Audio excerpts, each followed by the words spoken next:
மிகப்பெரிய இந்த விஷ்ணு சிலை பெங்களூருவில் அமைந்துள்ளது. இது சுமார் 108 அடி உயரத்துக்கு ஒற்றை பாறையில் செதுக்கப்பட்ட சிலை.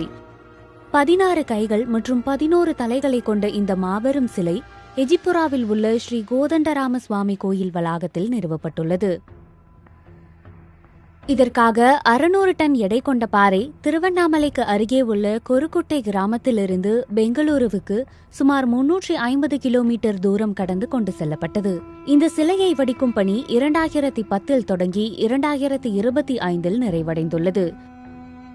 டாக்டர் சதானந்தா சிறப்பு முயற்சி எடுத்து சிலையின் வடிவமைப்பில் கவனம் செலுத்தி இந்து முறைப்படி இது செதுக்கப்படுவதை உறுதி செய்தார். சிலையின் மதிப்பை இதுவரை கணக்கிடவில்லை என்கிறார் சதானந்தா.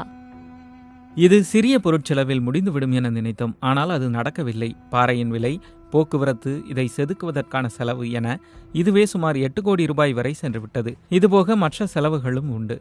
எனது சொந்த பணத்தையும் கடன் வாங்கியும் செலவு செய்தேன். நிலங்களை விற்றும் வேறு சில வழிகளிலும் பணத்தை ஏற்பாடு செய்தேன். இந்த பாறை நிச்சயம் பெங்களூருவை அடையும் என்ற நம்பிக்கை ஏற்பட்ட பிறகே நன்கொடைகளை பெறத் தொடங்கினேன். பின் பலரும் முன்வந்து தாராளமாக நன்கொடை அளித்தனர்.